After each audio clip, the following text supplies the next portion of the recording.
그 2장 10 버가모 교회 할 차례인데요. 2장 12절만 보시면 버가모 교회의 사자에게 편지하라 좌우에 날성검을 가지신 이가 이르시되. 그래서 오늘은 이제 좀 그전에 했던 것들이기도 해요. 그래서 이것저것 하면서 복습하는 마음으로 정리할게요. 버가모 교회를 향한 말씀, 좌우에 날성검을 가지신 예수 그리스도가 버가모 교회를 향하여 진단하시기를 그들이 사탄의 권자가 있는 곳에서 살고 있다고 합니다. 그리고 그들은 주님의 충성된 증인인 안디바가 죽임을 당할 때에도 주님을 믿는 믿음을 저버리지 아니하였다고 합니다. 오늘은 버가모 교회의 사자에게 편지하라는 부분을 상고하겠습니다. 12절 상반절을 원문으로 보면 이렇게 되어 있어요. 카이호 앙겔로스예요. 앙겔로스죠? 앙겔로스 호엔 페르가모스 에클레시아 그라포 호데에서 직역하면 그 버가모 교회 안의 사자에게 전하라. 그러니까 중요한 단어가 앙겔로스 있죠. 앙겔로스가 천사라는 단어로 번역을 했고요. 그 다음에 교회가 에클레시아예요. 오늘은 이 두 가지만 중심으로 이렇게 교회가 헬라어로 에클레시아인데요. 이 에클레시아가 에크와 레시아, 에크와 칼레오의 합성어라고 되어 있어요. 사전을 보면 그 번역을 하면 교회, 한글로 교회, 이거는 가르칠 교 모임 해자죠. 한자는. 그래서 모여서 가르치는 집단이 교회예요. 이거를 헬라어로 에크레시아예요. 그래서 에크는 어디로부터라는 전치사고요. 레시아는 칼레오라 부르다예요. 부르다. 그래서 어디로부터 부른 존재. 그래서 이렇게 어떤 한 존재가 어느 한 울타리 안에 다 있어요. 밖에서 소리를 내는 거예요. 나와.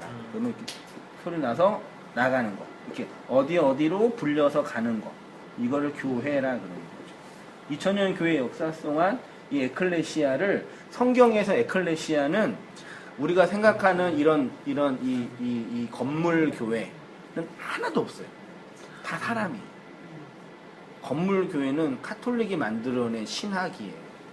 이거를 개신교가 어느 정도 개혁자들 어느 정도 공격했는데 이게 극복되지 않아요. 교회 하면 딱 건물을 만들어놨고 이 건물에 충성하는 게 교회에 충성하는 거라. 오늘 본문에도 내가 죽도록 충성하라. 그러면 생명의 면류관을 준다. 교회에 충성하면 복받는 이런 식의 구도로 만들어서 이 온 땅 교회라는 이 교회에 충성하면 된다라는 식이잖아요. 이거는 진짜 완전히 그 미신과 맹신이에요. 보통 교회들이 지금 다 그렇지. 하고로 있잖아요. 네, 다 그래요. 다 그렇죠. 뭐 별로 안 그런 게. 그러니까 이 교회 이 집단에 충성을 하면, 그러니까 그런 11조도 그렇게 얘기하잖아요. 성도가 내는 헌금, 저는 낼 때부터요, 청년 때부터 왜 그런지 모르겠는데 내가 낸 헌금을 하나님이 안 받으신다는 생각이 들었어요. 이 돈을 하나님이 받지 않는 생각이 들었어요. 그건 대단한 거예요. 그 생각은 그래서 왜 처음부터 내가 하는 헌신을 이거 하나님이 기뻐하시나? 저는 기뻤거든요. 즐거웠고. 근데 그쵸. 이 돈을 하나님이 받으신다? 그런 생각 안 했어요. 근데 나만 좀 이상하다 해가지고 고민을 했는데 성경을 보고 신앙을 연구하면 맞아요. 그러니까 우리는 다 내가 내는 헌금은 하나님이 다 하나님께 드리고, 그리고 교회에 있는 교역자나 교회 사용은 하늘에 돈이 떨어져가지고 생활비를 한다고 생각하는 그런 구도가 있잖아요. 근데 목사님, 저는 이제 제 경험에는 그랬어요. 저는 11조 못했었어요 옛날에. 처음에 그러니까 교회 왔다 갔다 할 때 그냥 그러니까 기분 좋으면 가고 기분 나쁘면 안 가고 막 이럴 때는 11조가 그런 거 못했었어요. 근데 이게 말씀을 성경 공부를 하고서부터 아주 그게 11조는 해야 된다고 딱딱하게 했었거든요. 네. 그랬는데 그것도 하나님이 주셔야만 한다고 그렇지. 생각했어요. 그럼 말씀을 공부했잖아요. 예. 그러니까 말씀을 공부했으니까 그 집단 안에 이제 포섭이 된 거죠. 호섭이 돼서 그랬는지 그렇죠. 어쨌는지 몰라도 그것도 그 돈, 그러니까 헌금하는 것도 내가 하는 게 아니라고 생각했어요. 저는 솔직히. 그럼 하나님께서 나한테 능력을 주셔서 힘을 힘을 주셔서 그런 게 아니라 은혜를 주셔서 한다고 생각했어요. 믿음을 주시고 은혜를 주셔서 하겠더라고요. 진짜 그랬었어요. 그러니까 뭐 옛날에 뭐 교회 십자가도 하고 제가 그랬다 그랬잖아요. 그것도 뭐 그게 믿음이라고 생각하신 예, 거잖아요. 믿음으로 그렇지. 생각한 그러니까 거죠. 내가 헌금을 드리는 게 나의 믿음이고 예. 헌신을 그렇지. 하는 게 나의 믿음이라 생각하는 예, 거예요. 예, 근데 그게 예. 이제 내가 해석하기는 그게 이제 예, 미신이란 얘기죠. 미신, 그러니까 이 맹신. 신뢰하지 못하는 신뢰라는 얘기. 근거 없는 신뢰. 예. 내 감정과 예. 구조가 만들어낸 판이잖아요. 예, 예. 그러니까 그게 미신이라는 얘기. 이런 숭배지. 이런 우산 말하면 숭배인가? 그러니까 우상숭배는 아무튼 그게 미신이라는 말 자체가요. 신뢰할 근거가 없는 거 신뢰한다는 얘기예요. 그러니까 또 포섭을 당해서 그러면 그렇게 했던 거예요. 없는 돈. 그 안에서 그 안에 무리 안에서 내가 네. 그 안에 있으니까 그렇게 돼야죠. 그래서 성경 공부를 해가지고 네. 성경 공부 교재가 보통 그렇게 돼 있어요. 이 밖에 있는 사람을 교회 안에 데리고 와서 네. 이 집단에 어떻게 하면 잘 어울리게 만들어주냐고 네. 되어 있어요 교재. 그래서 네. 성도의 교재, 봉사, 네. 예배 생활, 그다음에 헌신 생활, 그다음에 헌금. 요것만 잘하면 그 무리 안에 들어올 수 있어요. 그러니까 그 공부가 나쁘다는 얘기가 아니라 이걸 잘하면은 뭐 어떤 사람이 되냐면 이 무리 안에 들어와서 교회 생활 잘할 수 있는 사람이 되는 거예요. 아니 근데 제 아는 사람 중에요. 그러니까 그 수포를 해요. 수포를 하는데 그러니까 신앙이 그러니까 장사하는 것 때문에 교회를 가는지 그건 모르겠어요. 근데 이렇게 11조를 하는데 이제 봉투에 이렇게 옆에 제 옆에 이제 같이 친하니까 옆에 이렇게 앉았죠. 근데 11조를 하는데 이제 보는 걸 아는데 3,000원을 11조를 하더라고. 그래서 내가 야, 저 뭐야 무슨 3,000원을 11조에 돈을 잘 벌면서 저렇게 하지? 그러니까 그걸 보면서 그냥 그 마음도 할 수 있는 마음도 하나님이 주셔야만이 하기 때문에 저렇게 못하나 보다. 마음을 안 줘서. 그렇게 생각이 들더라고요. 그때도. 그러니까 글쎄. 하나님이 마음을 주시면은 더 해야죠. 그러니까 못하는 3,000원밖에 못한다 이거야. 마음을 안 그러니까 주셨기 때문에. 일반적으로요 교회 헌금도요 이렇게 사람들 보니까요 헌금 고기도 먹어본 사람이 먹어본다고 예. 내본 이력이 있고 그것을 해본 사람이 잘 내요 일반적으로. 예, 예, 그리고 예. 또 하나 성격과 성품상 이렇게 환경 때문에 그러든 아니면 자라온 배경 때문에 그러든 이게 돈에 대해서 좀 이렇게 관리가 심한 분들 뭐라 그럴까요 이거를 좀 예민하게 하시는 분들은 좀 덜 내고 구두쇠들이라지. 네. 그리고 좀 돈에서 자유로운 분들이 있어요. 네. 부자든 가난한 사람이. 네. 그런 사람은 또 많이 내요. 네. 그러니까 이게 어떤 신앙에 의한 하나님의 축복이고 하나님의 인도하심이 아니라 그 사람이 자라온 배경과 내면의 성향과 환경에 의해서 설명되는 거예요. 예를 들어서 우리가 그 지하철 갈 때 그 이제 구걸이래 이렇게 가난한 분들이 막 구걸하다 하잖아요. 그때 앞뒤에서 누가 이렇게 돈을 딱 캐척을 하면은 뒷사람들이 더 많이 캐척을 해요. 심리가 그래요. 사람 심리가. 그러니까요. 그때 이제 돈을 내는 걸 보면서 이 가난한 사람을 내가 도와야 되겠다 그런 마음이 들 때 돈을 내잖아요. 근데 그거를 많이 잘 강조를 하면 더 많이 받을 수도 있는 거고. 그러니까 제 말은 돈을 내는 거는 나의 신앙의 상태를 설명하는 기준은 아니라는 얘기죠. 그것은. 근데 한국교회는 그걸 이렇게 기준을 해 버렸어요. 그러니까 신앙이 하나님과 나와의 관계를 설명하는 기준이 아니라 그 교회와 그 집단 안에서 만들어낸 어떤 거라는 얘기죠. 그러니까 그 돈을 냈는데 그러니까 이렇게 하면 돼요. 내가 온땅교회 성도로서 이 집단에 있는 한 멤버로서 내가 해야 할 책임을 해야 되겠다. 그 정도로 내는 거는 이건 하나님께 가는 건 아니잖아요. 내가 하나님께 냈다라는 그 얘기는 안 받잖아요. 성도들한테요. 그러면 되는 거거든요. 근데 이제 목사는 알아. 이 돈이 어디로 가는지 알아요. 목사 스스로 이 돈이 하나님께 가는 건 아니거든요. 저는 제일 그렇죠. 이해가 안 되는 게 그 교회 담임 목사들이 헌금을 제일 많이 낸다고 자랑을 해요. 맞아. 나는 그게 진짜 이해가 안 돼요. 근데 목사님이 나도 고민을 해본 것은 그 몰라서 그럴 수 있다 하는 생각이 전 든다는 네. 얘기예요. 몰라요.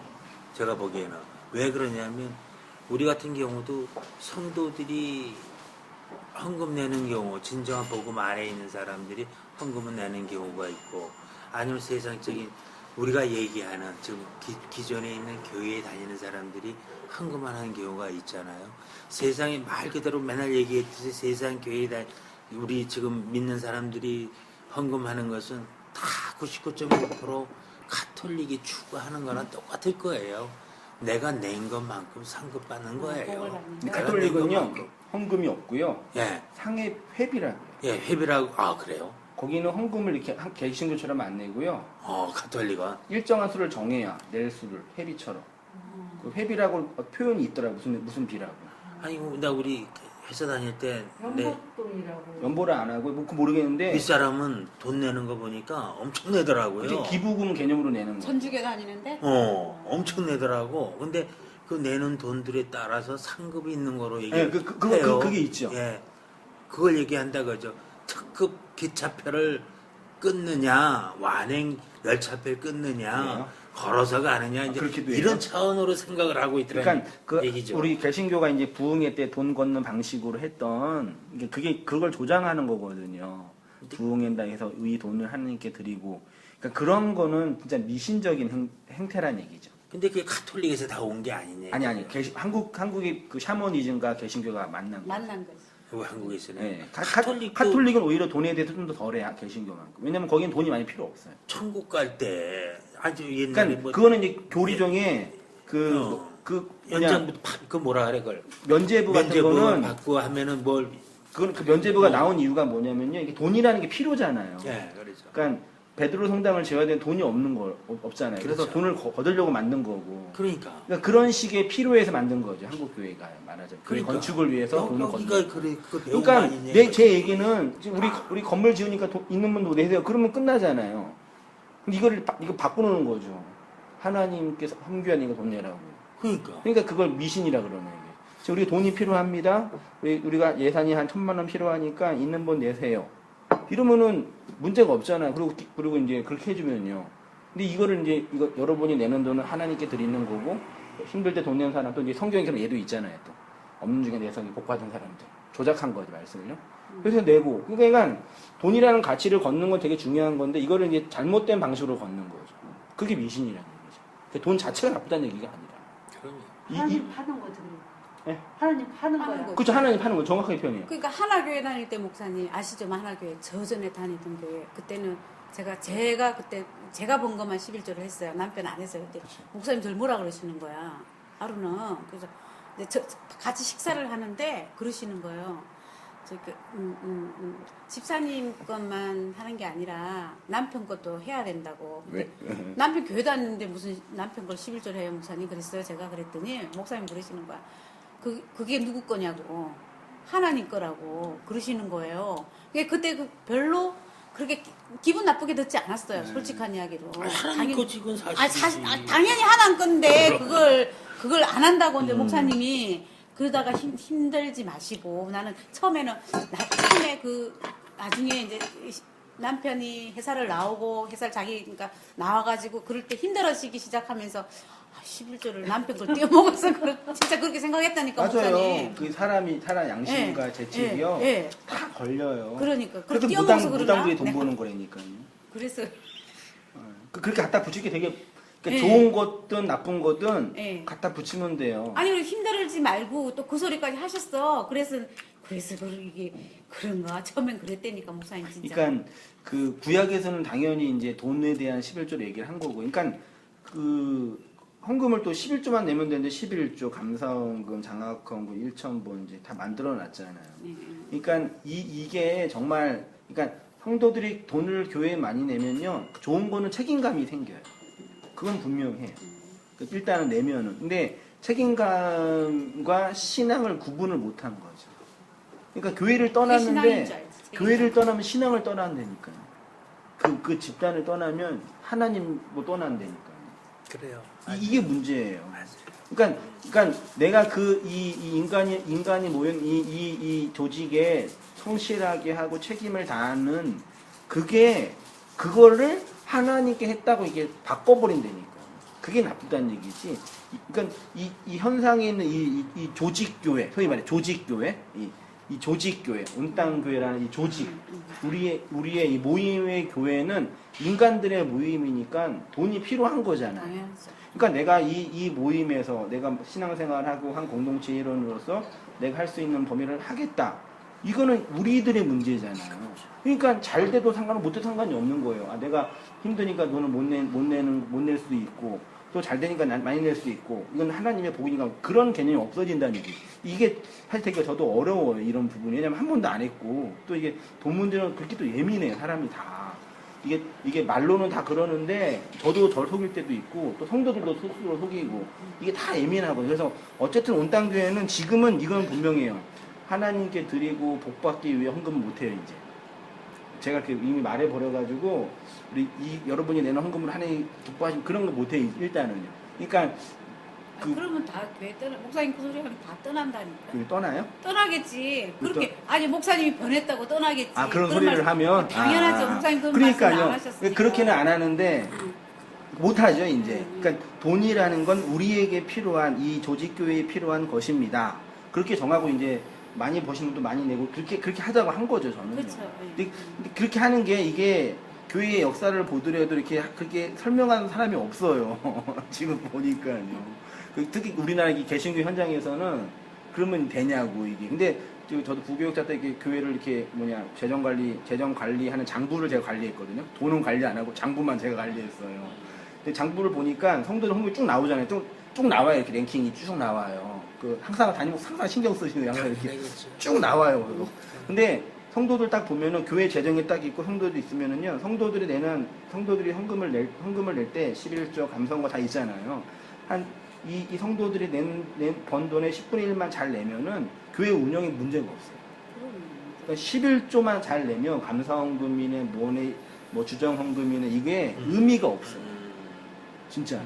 그러니까 돈은 그렇게 좀 클리어하고 분명하게 딱 관리를 하고 그 다음에 신앙은 또 그렇게 하면 되는데 이게 돈과 신앙 또 돈이라는 게 우리 인생에 관련이 다 있잖아요. 이게 사업이랑 다 관련이 있잖아요. 그러니까 이게 그렇게 역겨가는 거예요. 그럼 목사님 11조는 11조 선교연금은 선교연금대로 관리를 하고 감사연금대로 관리를 하고 그렇게 하는 건 아니잖아요. 다 뭉뚱그려서 할 거 아니에요. 그렇죠. 근데 이제 총액을 보면은 11조를 다 똑바로 안 내는 거 성도들. 그러니까 감사헌금 그다음에 주정헌금 그다음에 뭐 헌금 이렇게 쭉 해서 만약에 그걸 다 내려면요 10에 3, 4조는 돼요. 그러니까 다 합쳐서 그게 11조다 이거야. 그러니까 딱 보면은요 교회 재정을 보면요 전체적으로. 전 성도의 10분의 1이 딱 계정으로 모여요.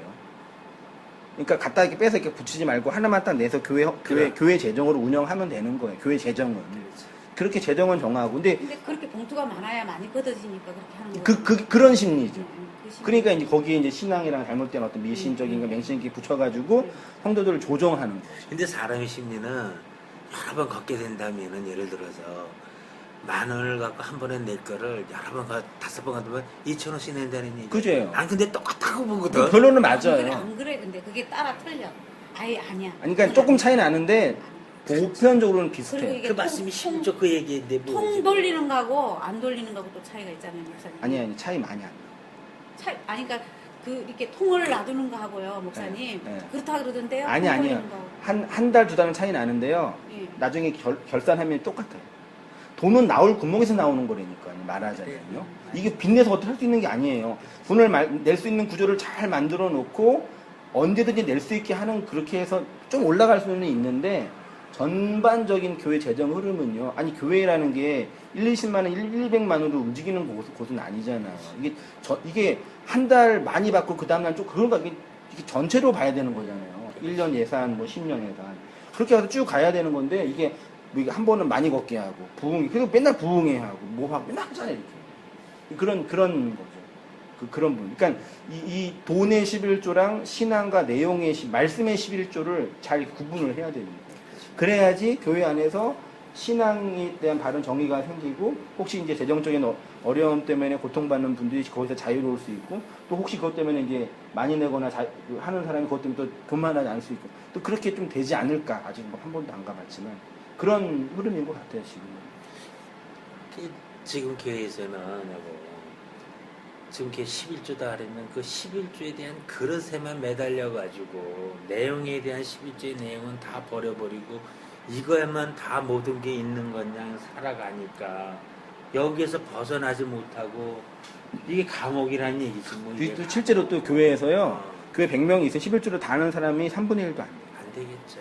교회 성도 멤버가 100명이 있으면요 11조를 다 내는 사람이 3분의 1이 안 돼요. 그러니까 온전한 11조 되는 사람. 예, 현실적으로. 그러니까 돈이 있는데도 못 내. 뭐 사연은 모르겠지만 그 부교육자 때 보면. 그러니까 이게 그 의미가 없는 얘기예요, 사실 이런 얘기가. 서로 힘든 거죠. 근데 그 하나교회 다닐 때 그러니까 목사님 그러시더라고요. 저희 집에 오셔서 성경 공부를 했잖아요. 그러시더라고. 우리 교인들은 다 11조를 다 한다고 안 하는 사람이 없다고 그러시더라고요. 그러니까 당신은 알 거 아니에요. 누가 다 교회 식구가 이제 100 얼마 되니까 그러면 뭐 다 알지 누가 누군지를. 다 11조를 다 한다고 그러시면서 그러시던데요. 근데 목사님 지금 말씀은 뭐 그렇게 다 안 하고 워낙 큰 교회 전체 한국교회 상황에서요, 통계가 나왔다니까요. 큰 교회냐. 전체 상황에서 아니 그렇게 적은 교회 100여 명 되는 교회는 안 내면 또 티 나잖아요. 네. 티나서 잘하나? 그리고 그래서 조그만 교회를 못 가기 싫어하는 거예요, 사람들이. 금방 티 나니까. 근데 1000명 되는 한 300명, 1000명 이상 넘어가면요, 안 내요. 그럼 누가 왔다 갔는지 모르는데 그 교구장은 알고 있지 이제. 그래서 이제 그 이제 집사 세우고 이거 네, 교회 그렇지, 데리고 와서 관리하니까. 관리할 수 있게 만들어 놔야지. 거기서 관리가 그러니까 그렇죠. 이게 내가 관리를 받으면 신앙생활 하겠다 하는 사람은 들어오는 거고 난 그거 자유롭다는 안 내는 거고. 그렇게 이제 움직여지는 거죠. 조그만 교회에서 그래서 부담스러워 하는 거 사람들이. 개척교회 이런 조그만 거. 교회가 좋던데 큰 교회보다 맨날 조그만 교회만 다녀서 아무튼 뭐 그래요. 그러니까 뭐가 더 여기까지 왔어요. 교회라는 개념이 이런 건물이나 이런 조직 이 신약 성경에서는 그게 아니라 사람. 이 바벨론의 세상에서 소리를 가지고 나온 사람. 이 교회예요. 네. 그 다음에 카톨릭화 되면서 이걸 카톨릭은 이제 국가가 교회가 돼버렸으니까 이미 조직이 돼버린 거죠. 그래서 콘스탄틴 황제가 기독교에 대해서 어떻게 이제 했냐라고 볼 때 이제 나누어지거든요. 그런 부분에서는. 네, 사실 저는 근데 부정적으로 보는 입장이에요. 이게 에클레시아, 이게 교회예요. 아니 성경에 전부 다 얘기하는 것이 이 세상으로부터 나오라는 얘기 아니에요. 그렇죠. 그게 교회 참 이게 근데, 어이가 근데 이 신학적으로 볼 때요. 이렇게 있다가 이제 참 이게 예, 국가 권력이랑 314년 공인되면서 콘스탄틴 황제가 국가 권력을 장악하면서 이 교회를 황제의 종교로 만든 거예요. 국가 종교. 그때부터 이제 권력이 들어가고. 그래서 이제 신앙과 신념이 이제 하나가 돼버리는 거죠. 아주 강력한 국가 조직이 되는 거예요. 카톨릭이 그래서 1000년. 그러니까 진짜 이 교회 역사를 보면요, 진짜 참된 기독교가 몇 년 있었을까? 거의 없다고 봐요. 그렇죠. 그 중에 이제 그 진리를 깨닫는 세세 자손들만 그걸 넉넉히 이어오는 거죠. 근데 이거는 근데 사실 뭐 11조, 한국교회상 11조네 혹은 뭐 상급이네, 교회 충성 이런 어떤 구조 자체가 이제 워낙 잘못돼 있으니까 그런 게 오히려 신앙을 많이 갉아먹고 진짜 그 신앙과 그 진리 속에 들어가는 그 길을 잃어버리게 만드는 거죠. 아, 내가 이렇게 교회 안에 들어가서 장로가 되면 나는 이제 됐어. 이거죠. 안 됐으면 아직 서운해. 헌금 냈으면 난 됐어. 그 내면 또 뿌듯하고 기뻐요. 그리고 행복하고 만족감이 있어요. 그걸로 이제 성도들 대신한 신앙은 여기 있는데 이게 나쁘다는 얘기가 아니에요. 그렇게 해가지고 큰 데가 조용기 목사나 오순절 교회 그래서 큰 거예요. 죄송한 말이지만 2008년도인가 아니 법적으로 목회자가 그 빨간 줄이 몇십 개가 그어져 있어요. 조윤규 목사님요? 예, 법적으로. 근데 아무도 못 건드려요. 워낙 권력화가 되니까요. 정치도 못 건들고 경찰도 못 건드려요. 완전 아주 혈옹성이 된 거예요. 그럼요. 근데 그분 돌아가시면 좀 나뉘어질 거예요. 죽으면 이제 지금도 소송이 있는데 막 싸우고 막 찢어지고 그럴 거예요. 거의 내가 볼 때는 그러니까 2008년도에 한번 그 순복음 교단에서 이제 집회를 했거든요. 그 잠실 주경기장에서 12만 명이 모였어요. 그 플랜카드 보니까 신천지랑 비슷해 분위기가 거의 이게 교주 분위기더라고요. 근데 그렇게 되어 있는 거예요. 어떡하겠어 그런 구조인데. 그렇게 또 지금도 순복음 교단에 있는 목사님들 아니면 들어보면요 진짜 말도 안 되는 구조 속에 있었다고 표현해요. 그 돈 때문에 그 목사님이 근데 조용기 목사님 그 6.25 끝나고 나서 그 왜 길거리에 그 노숙자들요 다 교회에다 데리고 가서 재우고 그 보니까 책을 보니까 그렇더라고. 저 좋은 일 진짜 많이 하셨더라고요. 보니까는 불쌍한 사람 많이 돕고 가족은 안 돌봤는데 그랬다고 예. 더 잘하시겠지. 그 직접 해줘서. 아니, 문선명도 그렇게 했어요. 문성명도 그렇게 했어요. 사람들이 이상하게 왜 이렇게 아. 이게 많이 들어오면은 사람들. 이게 커지면 문성명도 그랬어요. 아니 우리나라 초창기 초창기 그 전후 시대의 모든 종교가 다 이렇게 가난 속에서 다 자기 종교들을 위해서 하는 거죠. 근데 처음에는 그렇게 했는데 그 안에 그냥 그 표정만 있고 안에 있는 내용이 없는 거죠. 아니 이게 저주라고 내가 얘기했잖아. 초심을 잃으면 그래요. 돈 관리도 못하고 정복도 못한 놈한테 돈 많이 가면 그건 저주야 저주. 그래서 자기는 안 주나? 그렇지 뭐 이것저것 저주 많이 많이 하는데 맨날 애만 쓰고 돈은 안 들어오니. 전략과 전투를 좀 바꾸는 것도 괜찮아요. 저주야 저주. 근데 이걸 보게 되면요 목사님. 아우 지겨워. 이제 하나님이 계신 거예요. 모든 사람들은 저것만 세상 것만 추구하는데 그 중에서 면목을 읽어온 사람들은 그 위에 것만 바라보고 온 사람들이 있기 때문에 여기까지 계신 거 아니? 그 사람으로서 할 일이에요. 그 할 수 있는 일이냐 이거 이게.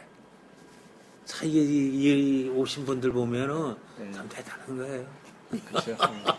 여기까지 왔네요. 아무튼 교회는 건물이 아니라 일단은 사람이다, 존재다 그 얘기하고요. 에클레시아 그게 교회예요. 근데 그 교회에 이제 소리를 듣고 나오는 거지. 그 소리가 이제 무슨 소리냐? 복음의 소리다. 이렇게 제가 읽어볼게요. 시간이 지났으니까 이렇게 내 밖에서 들려지는 소리를 복음의 진리, 복음의 내용이라고 해요. 그래서 믿음은 들음을 통해서 생기는 겁니다.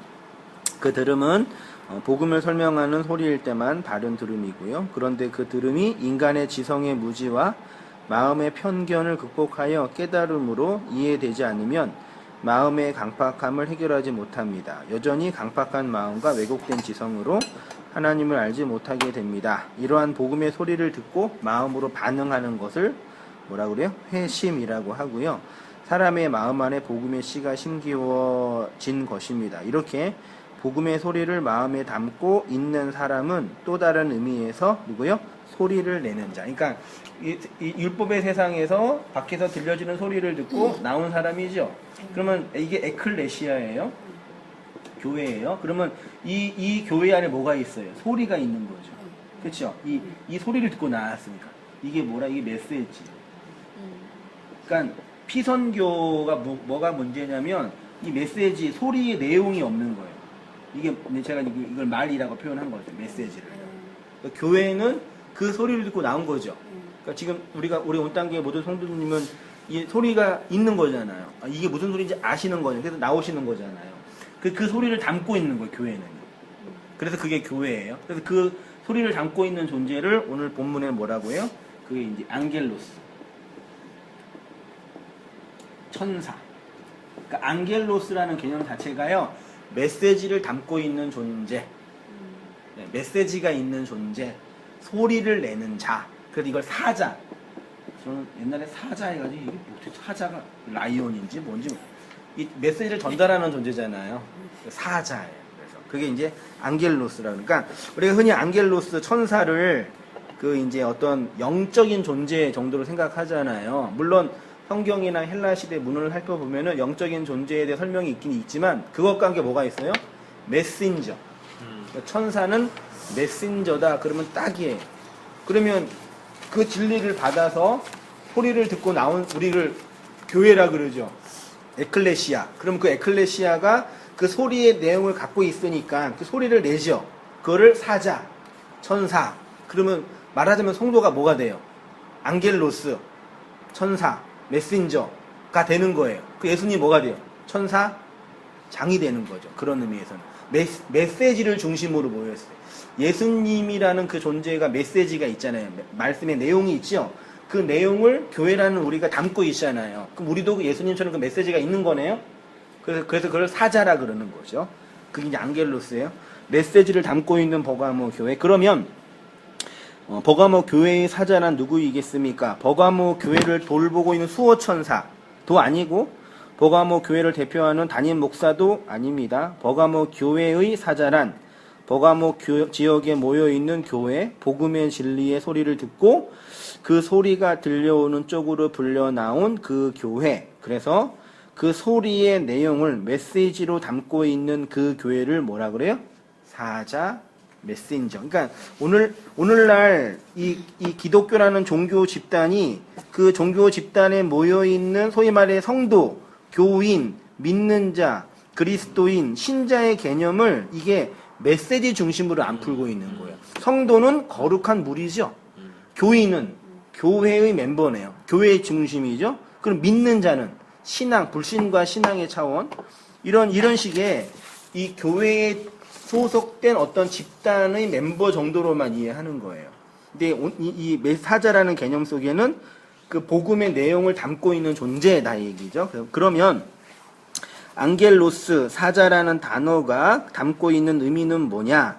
메시지, 소리의 내용을 가지고 있고 전달하는 기능을 하는 메신저의 역할을 설명하는 단어라고 할 수 있습니다. 그러니까 버가모 교회의 사자는 당대 소아시아 지역에서 그리스도의 복음을 듣고 그 복음의 메시지를 가지고 있는 그 존재, 그 사람들을 지칭한다 할 수 있어요. 메시지를 담고 있는. 그러면 이제 반론, 우리 시대를 왜 오늘날 이렇게 많은 기독교인들이 있는데 교회에 나와서 나름대로 우리가 그런 헌금도 하고 봉사도 하고 나름대로 하고 있는 그런 분들이 있는데 왜 메시지를 담고 있는 그 사자로서의 교인 에클레시아가 왜 없냐? 왜 이렇게 많은 종교인들이 있는데 다 자기네 종교, 이 기독교라는 종교, 교단, 그 교회를 위해서 헌신하잖아요. 목사도 그렇고. 근데 그 메시지를 담고 있는 그 교인은 왜 없냐 얘기죠. 출애굽한 사람이 없기 때문에 없는 거죠. 출애굽한 사람이 없기 때문에. 아니 나오지 않았기 때문에. 그렇죠. 그러니까 나오지 않았으면 뭐가 없는 거예요. 밖에서 들려지는 네. 소리가 없는 거예요. 그 소리를 못 내잖아요. 말해 말해 소리가 없는 메시지가 없는 거예요. 그러면 우리에게 이 하나님의 메시지를 소리로 들려준 존재가 누구예요? 예수님이죠. 예수를 보면서 예수의 표적에만 머물러 있고 그 안에 담고 있는 의미를 몰라요. 이게 피선교거든요. 예수님 믿으세요 좋잖아요. 천국 가세요, 부자 되세요, 행복하세요, 건강하세요, 안녕하세요 좋잖아요. 근데 예수가 누군지를 모르고 평안이 뭔지를 모르고 승부가 예수 천- 믿고 구원받으세요. 천국이 뭔지 몰라요.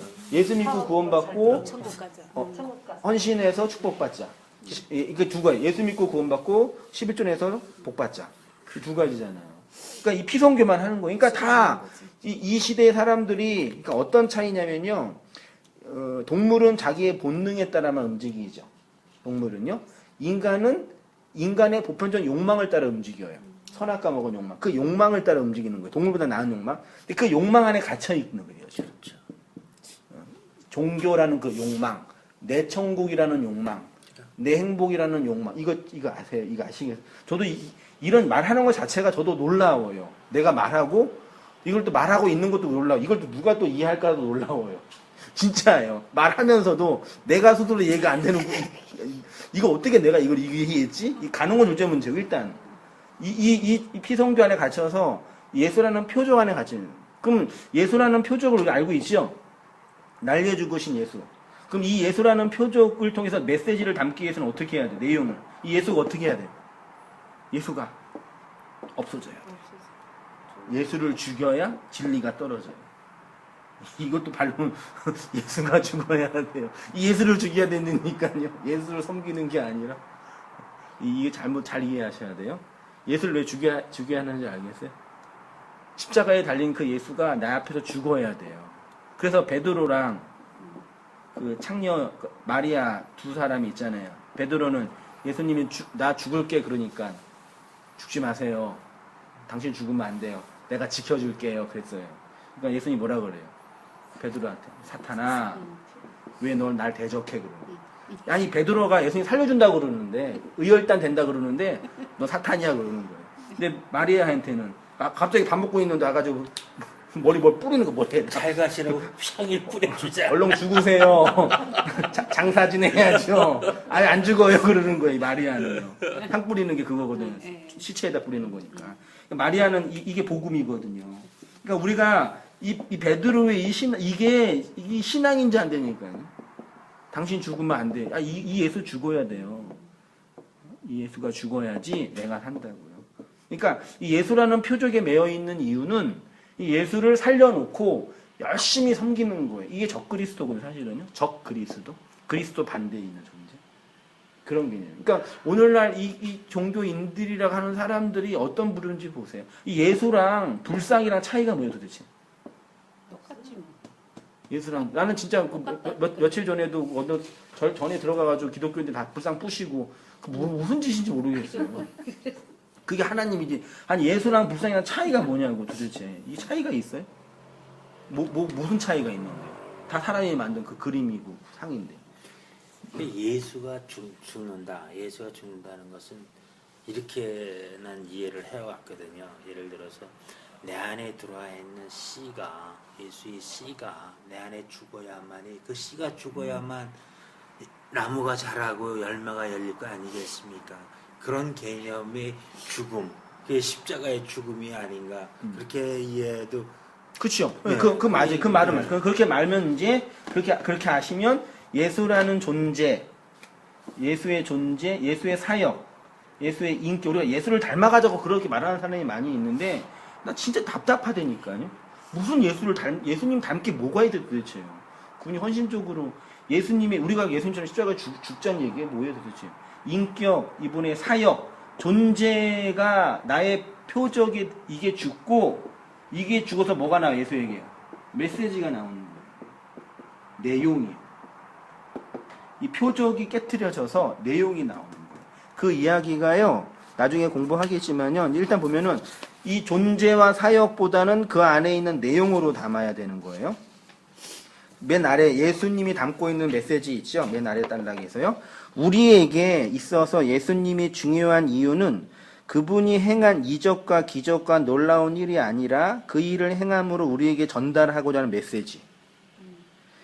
오늘날 한국교회가 왜 이렇게 무지와 오류 속에서 하나님을 자신의 욕망하는 금송아지로 만들어내고 있냐면 예수 그리스도에 대한 복음적 이해를 못하기 때문이에요. 분명해요. 예수님의 인격, 그분의 도덕성, 그분의 기적, 그분의 이적에게만 집중하고 그 예수가 나에게 복주고 내 기도 응답해주고 내 인생 인도해주고 심지어 나에게 구원을 주시는 그 예수로 보기 때문에 잘못된 신앙에 빠져 있어요. 이적을 행하는 예수를 추앙하는 것이 기독교 아니에요. 이적을 행하는 예수를 내용을 통해서 말씀이라는 진리로 보아야지만 돼요. 그러니까 예수라는 표적에 머물러 있으면 안 되고 이 표적을 행하신 내용, 그 이야기가 요한복음 6장 1절부터 쭉 나와 있어요. 어떤 내용인지 아시죠? 한번 볼게요. 오병이어의 기적과 생명의 떡. 그 후에 예수께서 디베랴 갈릴리 바다 건너편으로 가심에 큰 무리가 따르니 이는 병자들에게 행하시는 표적 동그라미 해보세요. 표적을 보았으며 이 세메이온 이적이에요. 여기 한 아이가 있어 보리떡 5개와 물고기 2마리를 가지고 있나이다. 그러나 이것이 이 많은 사람에게 얼마나 되겠사옵나이까. 예수께서 이르시되 이 사람들로 앉게 하라 하시니 그곳에 잔디가 많은지라 사람들이 앉으니 그 수가 5,000명쯤 되더라. 예수께서 떡을 가져 축사하신 후에 앉아있는 자들에게 나누어 주시고 물고기도 그렇게 그들의 원대로 주시니라. 그들이 배부른 후에 예수께서 제자들에게 이르시되 남은 조각을 거두고 버리는 것이 없게 하라 하시므로 이에 거두니 보리떡 5개로 먹은 남은 조각이 12바구니에 찼더라. 그 사람들이 예수께서 행하신 이 표적을 보고, 표적이 뭐예요?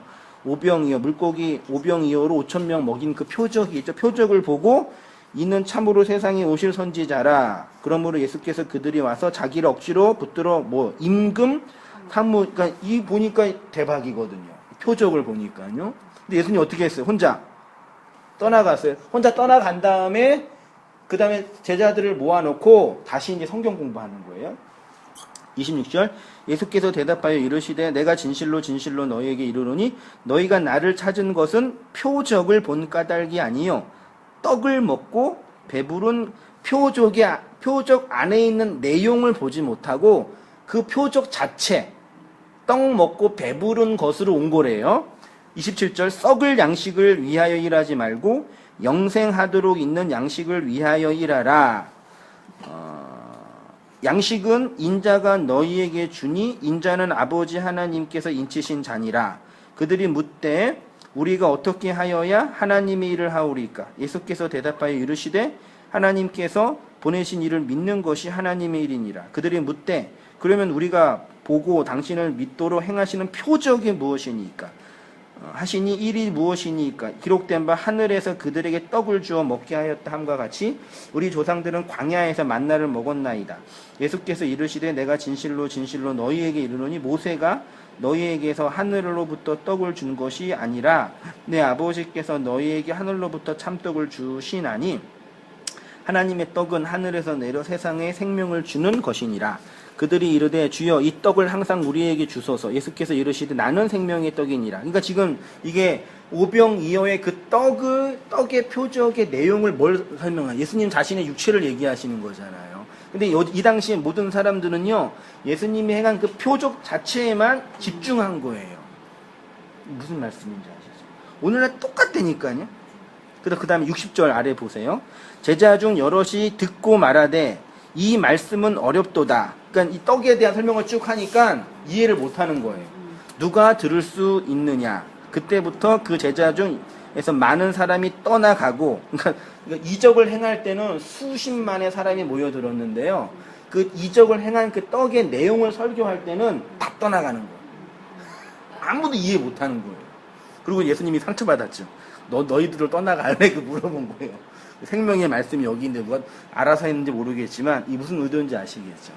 오병이어의 표적이라는 그 내용 안에 예수의 죽음, 예수의 육체에 대한 내용을 담겨져 있는데 그 표적, 그 떡을 먹으면서 오병이어의 떡을 먹으면서 이게 무슨 의미인지를 모르는 거예요. 누가복음 23장 8절 보세요. 헤롯이 예수를 보고 매우 기뻐하니 이는 그의 소문을 들었으므로 보고자 한지 오래였고 또 무엇이나 이적 행하심을 볼까 바라였더라. 이적의 이적. 그때 어떤 사람이 너희에게 말하되 보라 그리스도가 여기 있다 보라 저기 있다 하여도 믿지 말라. 거짓 그리스도들과 거짓 선지자들이 일어나 뭐 한대요? 이적과 기사를 행한대요. 그러나 어떤 백부장은 예수님이 이적과 기적이 말이라는 내용을 담고 있는 것을 알고 있었습니다. 그래서 예수님에게 말을 해달라고 한 것입니다. 보세요. 누가복음 7장인데요. 이거 어떤 내용인지 아실 거예요. 종이 이제 죽어서 예수님께 갔어요. 그 다음에 7절 보세요. 7절. 그러므로 내가 주께 나아가기도 감당하지 못할 줄 알았나이다. 뭐하래요? 말씀만 하사 내 하인을 낫게 하소서. 내 집에 들어오기를 내가 감당하지 못하게. 겸손의 표시가 아니라요. 이 백부장은 뭘 알고 있는 존재예요?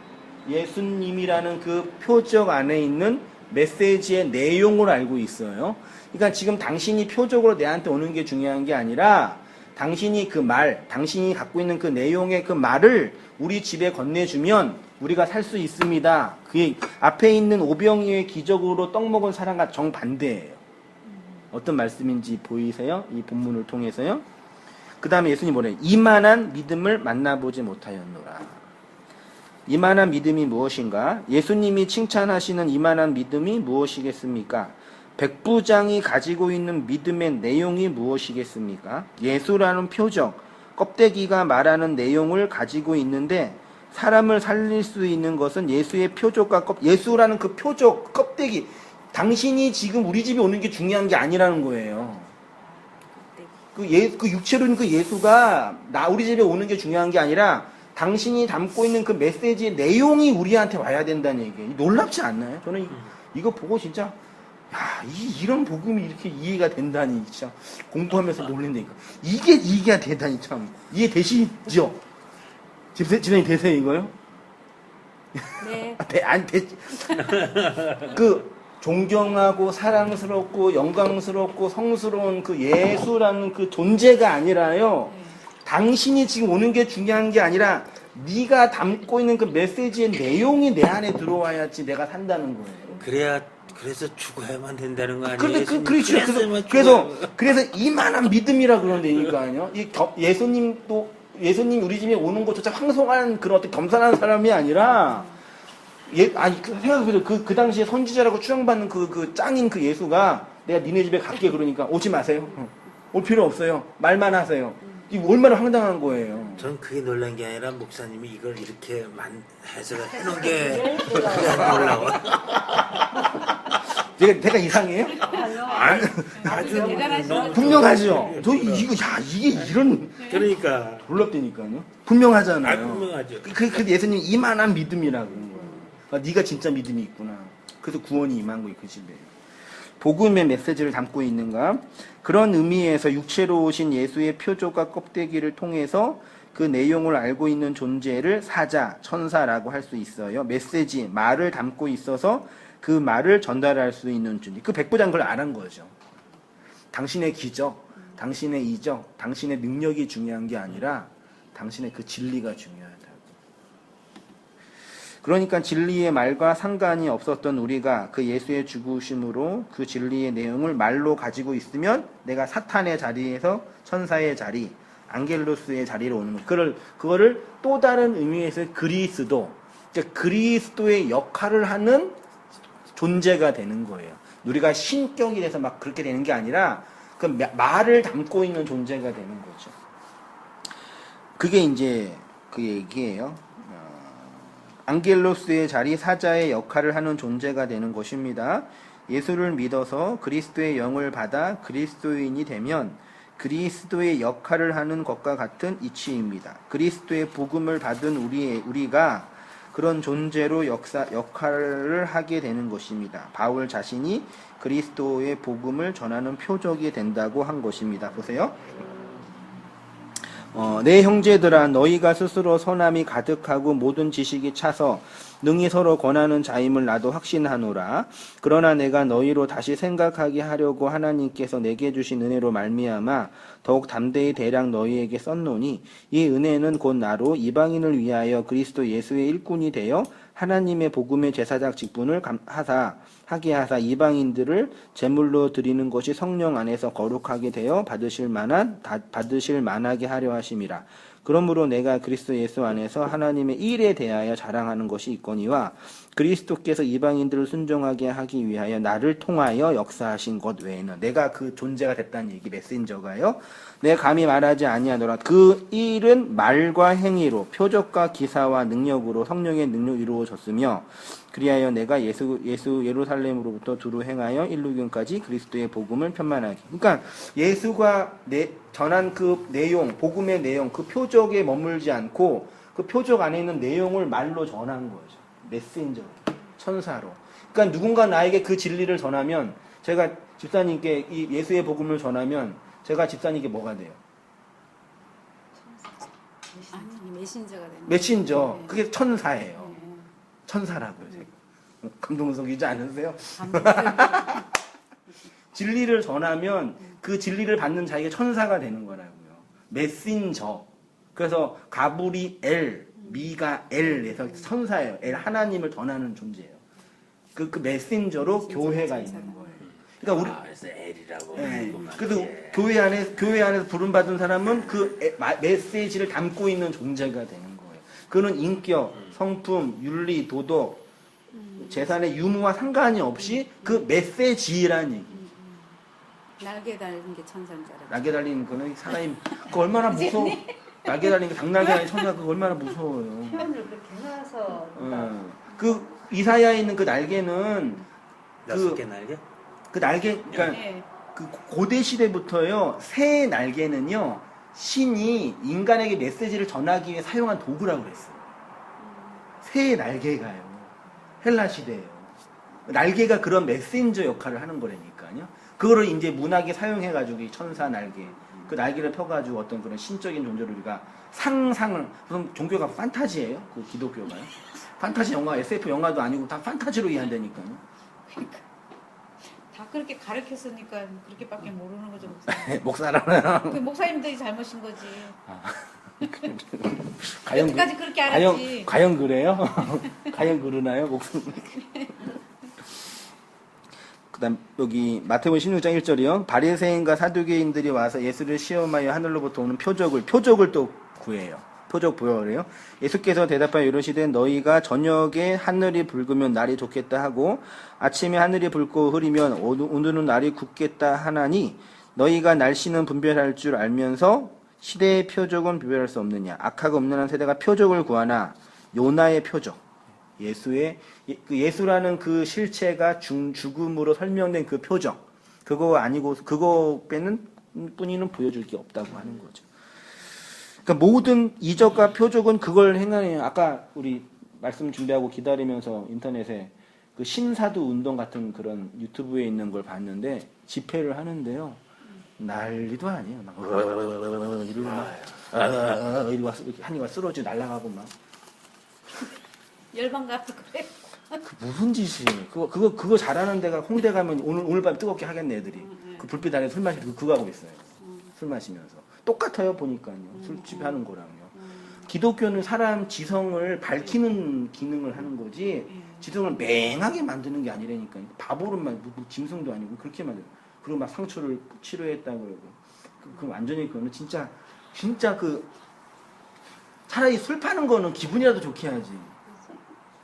근데 목사님 상처가 치료되는 게 지금 생각해 보니까 그게 내가 나한테 체면을 거는 거야. 그죠. 그리고 또 실제로 울고 네, 행복하면요. 시원해요. 네. 시원해요. 네, 시원하고. 카타르시스 네, 느껴요. 근데 진짜 그래요. 그거는 내 감정의 위로를 얻는 근데 거지. 그게 하나님 주신 거라고 생각하니까 그게 문제인 거지. 그러니까 그게 문제예요. 차라리 진짜 감정의 위로를 얻으려면 노래방 가서 실컷 부르든지 아니면 회포를 풀든지 해서 풀면 되지. 감정적으로는 인간이 감정적인 존재니까요. 그런 식으로 이렇게 조작하고 조정해서 사람들 이렇게 바보로 만들어 놓고 종교 상처받은 분들이 그런 거 많이 해서 하더라고요. 그러니까 진짜 그 제가 경험해봤잖아요. 근데 그 치료받은 느낌이 들어요, 진짜. 그렇게 된다니까. 그게 뭐 하면 막 쓰러지고 막 귀신이 나갔다고 그러고. 난 어우 되는 건 난 죽어도 깨어나도 안 되더라고. 나는 거는 난 되는 게. 뭐예요? 어우 되는 거예요. 저기 얼얼얼얼. 방언하는 거. 네. 근데 목사님들 방언 유창하게 하시잖아요. 목사님 방언 유창하게. 신사모 방언하는 거 봐라. 아주 그러니까. 얼마나 유창하게 방언을. 방언 유창하게 하다니까 또박또박 한다는 얘기예요? 그러니까 뭐 예. 영어 방언, 네. 영어 방언으로 뭐 유창하게. 일본어 막 이렇게 중국어 식으로 하는데 근데 그 방언도 이제 언어학에서 설명했어요, 과학적으로요. 그 언어적인 어떤 그 나오는 표현이라고 하더라고요. 그러니까 다 우리가 만들어낸 상이에요, 다. 우리의 감정이 감정이. 만들어낸 상인데 그게 종교와 하나님의 응답이라고 조작을 하니까 문제라는 얘기죠. 무서운 거야. 아니 그런 종교적인 조작은 무서운 거야. 이슬람 그 소리 기도 소리 들어 그 방언이잖아요. 불교도 방언이고 심지어 어느 사차는 암을 잘 고친대. 그래서 그렇게 붕괴돼요 사람들이. 암 고친 많이. 또 중이 고친대 진짜로. 그게 없다는 얘기가 아니고 실제로 있을 수 있어요. 저는 봐도요. 근데 그거니까 진리는 상관이 없다는 얘기죠. 근데 표적으로 사람을 모으는 것으로는 나쁘지 않겠다. 그럴 수 100번 양보해서. 근데 이제 모아서 이제 지옥으로 보낼 거예요. 그러면 열심히 모아가지고. 그 암이 뭐 불교에서 그러니까 암 걸린 사람이 가서 기도를 하면 낫잖아요. 그러면 자기한테 체면을 걸어서 낫는 건가? 그거는? 글쎄요. 제가 거기까지 제가 뭐 알려는 마음은 없는데 아무튼 그런 이적과 기독교는 하나님 낫게 해주셔서 난다고 하잖아, 목사님. 날 때가 돼서 낫나 보죠. 아유 어떡하겠어요. 날 때가 돼서. 실제로 또 내가 체면하면은 또 몸이 또 반응을 하잖아요. 그 실제로 정신 분석학이나 심리 치료에서 체면 치료가 있어요. 이제 먹는 거에서 이렇게 아주 그 고추 매운 걸 집어넣는데 이거는 설탕이다 그러는 거예요. 설탕 먹은 것처럼 먹어요. 고추 먹었는데. 보셨죠? 자기 체면이 한 거잖아요. 그 자기 체면, 자기 암시. 그 그 다단계나 이런 데서 강의하는 분들이 자기 체면, 자기 암시를 잘하라고 그래요. 난 할 수 있다. 맞아요. 나는 몇몇을 잃어. 할 수 있다. 계속 암시하다 보면은 된다 그러더라고요. 그거 잘하는 사람이 저 교회 다니는 사람이 잘해. 그래서 그 뭐냐 1등한 사람 그 사람도 이제 강의하잖아요. 강의는. 맞아요. 난 그런 거 들어보면 유치해서 못 들어요. 저는. 돈이 필요한 사람도 그게 또 복음이에요. 또 필요한 분들에게는. 돈이 필요가 없어서 안 들리나 보지? 지금 당장 그건 필요한 아니지만 사람에게는 난 근데 너무 유치해서 못하게. 의사, 변호사, 그래. 의사, 변호사, 변리사 이런 사람 빼놓고 돈 벌 사람이 누가 있겠냐? 판매사. 삽자래. 그러니까 그 강의를 하니까 그러는지 알아도 그렇게 또 강의하면 들어가면 너무 잘하더라. 전달을 잘하더라고요. 잘해요. 진짜 그때 들은 것 같이. 논리도 딱 1시간 반 강의를 하는데 우리 그때 갈 집중을 때는 해요. 목사님들도 거기 난 너무 되게 유치해가지고. 목사님들도 난 되게 저게 많아요. 다단계. 저게 먹히는 거 보면 참나. 근데 그 인류가 만들어낸 기본적인 게 그 틀이니까요. 어쩔 수 없죠. 근데 다단계 자체가 나쁘다고 할 필요는 없는데 이제 그걸 이제 조장하고 조정하는 내용을 하니까 알겠지. 그래서 나쁜 사람이. 그러니까 나도 저 사람처럼 이렇게 될수 열심히 있다. 하면 될 수 있다. 이런 식으로 이제 그것만 하면 좋은데 어떤 예수를 때는 팔아. 하나님 예수 다 돈 벌어서 우리 다 나눠주면서 살자 되면서 그런 삶을 꿈꾸자. 나 이런 얘기 들으면 아주 구역질이 나가지고 아무튼 뭐 그런 이제 표적 겉에 있는 내용에만 머물러 있으면 그러니까 아까 그러니까 왜 오늘날 기독교인이 성도가 천사로서의 메신저가 되지 못하냐? 종교인은 돼요. 교인은 돼요. 목사도 되고 전도사도 되고 집사도 돼요. 근데 메신저는 못 되는 이유가 뭐냐? 이게 없어서. 아니 목사하고 집사하고 장로하고 그 일은 해야 되니까 필요하니까 하면 돼요. 그게 뭐 나쁘다는 얘기인데 교회는 그거랑 상관이 없다. 메신저예요, 메신저로 메시지를 담아서 그 메시지를 하는 거죠. 그 메시지는 내 안에 있잖아요. 그래서 메신저가 메시지를 들어갈 사람이 필요할 때 전달해 주는 거죠. 근데 복음은 그렇게 흘러오는 거예요, 계속. 아담, 셋, 에노스, 게남, 마할랄레, 야레, 노아 쭉쭉쭉 해가지고 계속 흘러오는 거예요. 역사는 계속 변화되는 과정이지만. 네, 그래서 이 표적에만 머물러 있으면 안 된다. 이게 되게 예민하고 중요한 부분이에요. 근데 거의 대부분 다, 저도 그랬지만, 이 요구 안에만 갇혀 있는 거죠. 내가 예수님께 내 소원 비르고. 우리 애들, 준이나 얘기 들어보면, 주일학교 설교를 들으면은, 헌금 내서 하나님께 사랑받고, 예배 일찍 와서 부모님께 효도하고, 다 그렇게 하자고만 해요, 애들은. 그래서 세뱃돈 받은 거 11조를 떼놔야지 하나님께서 더 많이 주시고. 애들 너무 착하잖아요. 해요, 다 애들. 산타 할아버지처럼 말 들으려고. 뭐 애들 착한 아이 컴플렉스 만들어 놓고. 그래서 예수를 죽여서 표현이 그렇지만 표적에 머물러 있는 예수 내용의 그 양식을 담아서 이 율법의 세상에 사자로 딱 서 있는 거죠. 하나님 인도에 가시는 거죠. 그 길로요. 네, 여기까지 하고요. 한 줄 소감하고 말씀 마치겠습니다. 이렇게 할까요? 어떻게 제가 할까요? 먼저 할까요? 오늘 말씀드린 것 중에 저한테 들리는 메시지는 말 그대로 예수는 그리스도다. 예수는 주여, 예수는 그리스도. 예수가 그리스의 예수가 진짜 죽어야만 그리스도가 되듯이 우리한테는 진짜 너무나 이 세상에 보이는 것들만 갖고서 율법적인 것만 갖고서 살아왔던 이것들이 죽어야만 진정한 그리스도인이 될 수 있다는 아주 오늘 너무나 좋은 메시지를 많이 들어왔어요.